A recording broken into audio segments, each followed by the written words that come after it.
नमस्कार दोस्तों, बहुत बहुत स्वागत है आपका हमारे YouTube channel study with smartness में। आज मैं आपके लिए कोरोना वायरस यानी कोविड-19 से संबंधित कुछ फैक्ट्स लेकर आई हूँ जो आपके लिए जानना बहुत ज़रूरी है। तो चलिए हम शुरू करते हैं। विश्व स्वास्थ्य संगठन यानी WHO के अनुसार कोरोना वायरस के पहले मामले की पुष्टि 31 दिसंबर 2019 को हुई थी। जिस तेज़ी से वायरस फैला उसे देखते हुए 23 जनवरी 2020 को इसे पब्लिक हेल्थ इमरजेंसी घोषित कर दिया गया था। लेकिन शुरुआती वक्त में इस वायरस के बारे में अधिक जानकारी नहीं थी और इस कारण इसका इलाज भी जल्द नहीं मिल पाया। विश्व स्वास्थ्य संगठन समेत कई देशों में डॉक्टर इससे निपटने के लिए वैक्सीन बनाने में जुटे हैं। लेकिन सवाल यही है कि आखिर इसके तैयार होने में कितना वक्त लगेगा। फिलहाल दुनिया भर में 120 जगहों पर कोरोना की वैक्सीन बनाने के लिए प्रयास किए जा रहे हैं। दुनिया भर के रिसर्चर्स को उम्मीद है कि वे कुछ ही महीनों में उतना काम कर लेंगे जिससे कोविड-19 का वैक्सीन विकसित हो जाएगा। कोरोना वायरस कोविड-19 को लेकर बेहद तेज़ गति से काम चल रहा है और टीका बनाने के लिए भी अलग अलग रास्ते अपनाए जा रहे हैं। ज़्यादातर एक्सपर्ट्स की राय में 2021 के मध्य तक कोविड-19 का वैक्सीन बन जाएगा, यानी कोविड-19 वायरस का पता चलने के बाद वैक्सीन विकसित होने में लगने वाला समय 18 महीने माना जा रहा है। अगर ऐसा हुआ तो यह एक बहुत बड़ी वैज्ञानिक उपलब्धि होगी। वैक्सीन तैयार होने के बाद पहला काम इसका पता लगाना होगा कि यह कितनी सुरक्षित है। क्लिनिकल ट्रायल्स में ये देखा जाना होता है कि वैक्सीन कोविड-19 को लेकर प्रतिरोधी क्षमता विकसित कर पा रहा है या नहीं, ताकि वैक्सीन लेने के बाद लोग इसकी चपेट में ना आएं। वैक्सीन तैयार होने के बाद भी इसके अरबों डोज तैयार करने की ज़रूरत होगी। वैक्सीन को दवा नियामक एजेंसी में भी मंजूरी लेनी होगी। ये सब हो जाए तो भी एक बड़ी चुनौती बच जाती है। दुनिया भर के अरबों लोगों तक इसकी खुराक पहुंचाने के लिए लॉजिस्टिक व्यवस्थाएं करने का इंतज़ाम भी करना होता है। इंसानी शरीर में खून में वाइट ब्लड सेल्स होती हैं जो इसके रोग प्रतिरोधक तंत्र का हिस्सा होते हैं। बिना शरीर को नुकसान पहुंचाए वैक्सीन के जरिए शरीर में बेहद कम मात्रा में वायरस या बैक्टीरिया डाल दिए जाते हैं। जब शरीर का रक्षा तंत्र इस वायरस या बैक्टीरिया को पहचान लेता है तो शरीर इससे लड़ना सीख जाता है। इसके बाद अगर इंसान असल में उस वायरस या बैक्टीरिया का सामना करता है तो उसे जानकारी होती है कि वो संक्रमण से कैसे निपटे। कोरोना वायरस के मामले में फ़िलहाल जो नया वैक्सीन बनाया जा रहा है उसके लिए नए तरीकों का इस्तेमाल हो रहा है और जिनका अभी कम ही परीक्षण हो सका है। नए कोरोना वायरस SARS-CoV-2 का जेनेटिक कोड अब वैज्ञानिकों को पता है और अब हमारे पास वैक्सीन बनाने के लिए एक पूरा ब्लूप्रिंट तैयार है। वैक्सीन बनाने वाले कुछ डॉक्टर कोरोना वायरस के जेनेटिक कोड के कुछ हिस्से लेकर उससे नया वैक्सीन तैयार करने की कोशिश में हैं। कई डॉक्टर इस वायरस के मूल जेनेटिक कोड का इस्तेमाल कर रहे हैं जो एक बार शरीर में जाने के बाद वायरस प्रोटीन बनाते हैं ताकि शरीर इस वायरस से लड़ना सीख सके।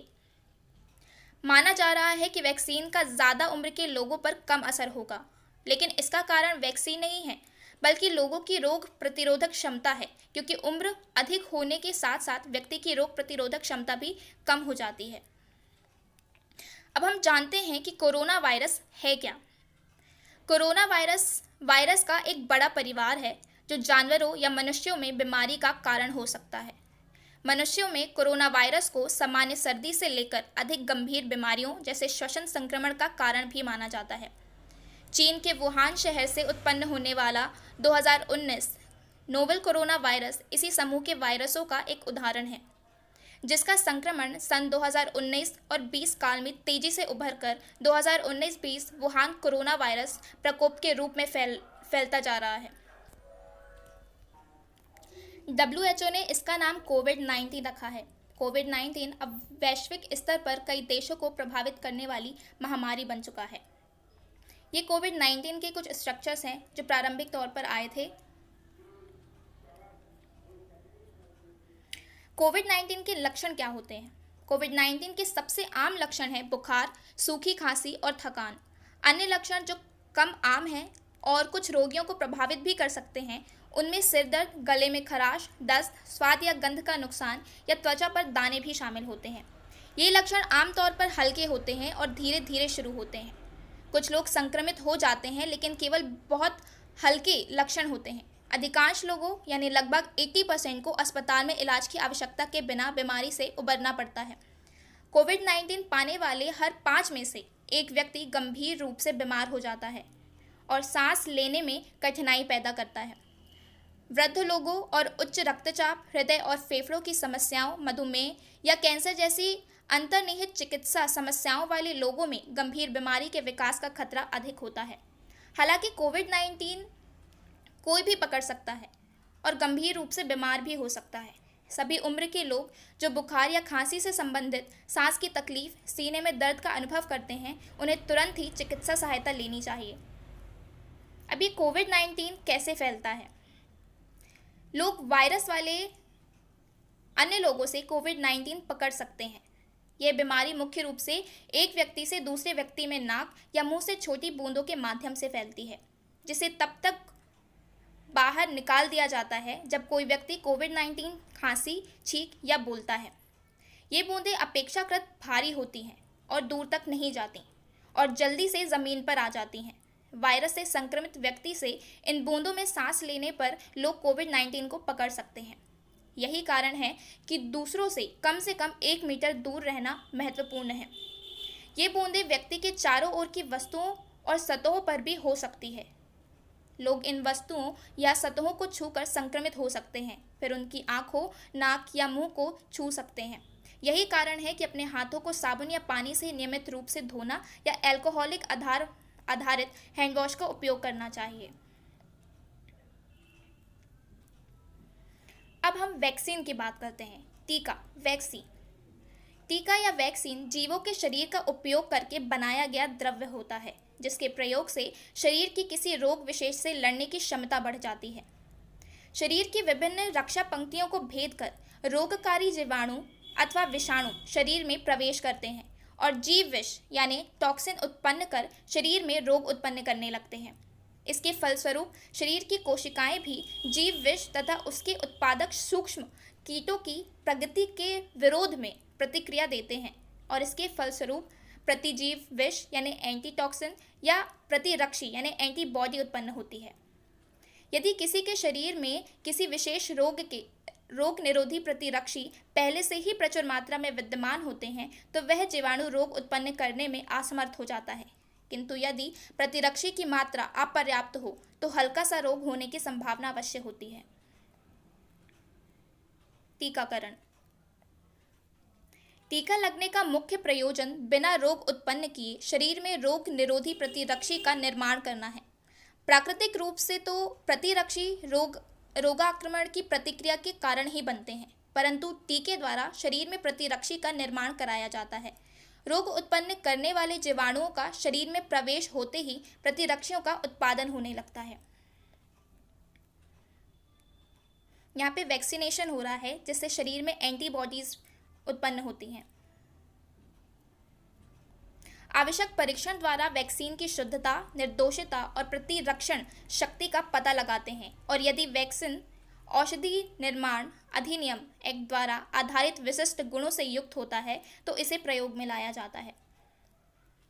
वैक्सीन का ट्रायल 4 चरणों में होता है। पहला होता है प्री क्लिनिकल ट्रायल, जो जानवरों पर होता है। दूसरा ह्यूमन क्लिनिकल ट्रायल फेज 1, जिसमें लोगों के एक छोटे समूह में इसको उपयोग किया जाता है।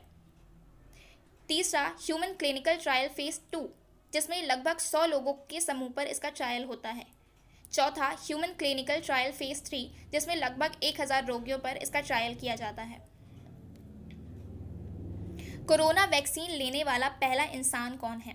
तो ये सिएटल की रहने वाली 2 बच्चों की मां 43 वर्षीय महिला जेनिफर होलर को ये वैक्सीन सबसे पहले दिया गया था।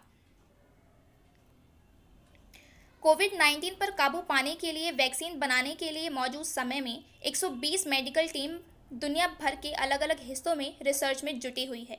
कोरोना वायरस के करीब 7 महीने के लंबे प्रकोप के बाद इसकी वैक्सीन बनाने की कोशिशों में बेहतर संकेत मिलने शुरू हुए हैं।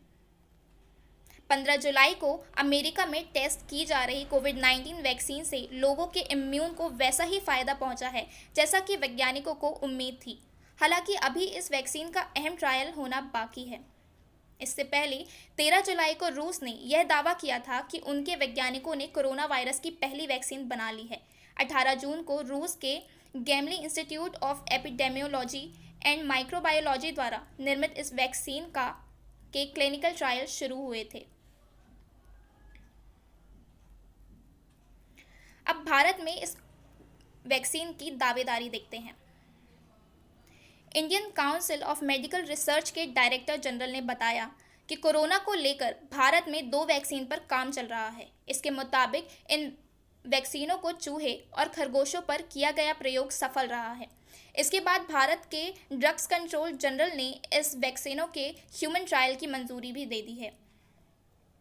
भारत बायोटेक इंटरनेशनल लिमिटेड और जायडस कैडिला भारत में कोरोना की वैक्सीन बनाने की कोशिश कर रहे हैं। भारत बायोटेक इंटरनेशनल लिमिटेड की वैक्सीन का नाम कोवैक्सीन है।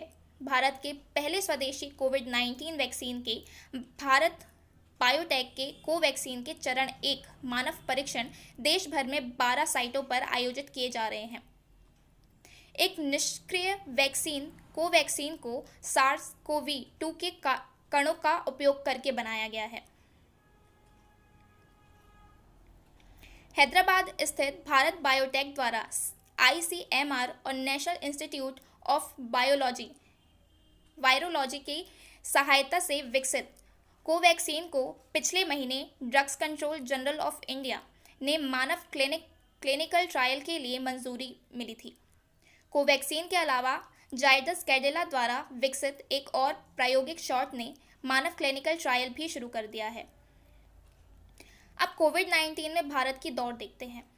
कम से कम 7 भारतीय फार्मा कंपनियां कोरोना वायरस के खिलाफ एक मारक विकसित करने के लिए काम कर रही हैं। भारत बायोटेक और जायडस कैडिला के अलावा अन्य फर्मों में Serum Institute, Panacea Biotech, Indian Immunological, Mynvax और बायोलॉजिकल हैं।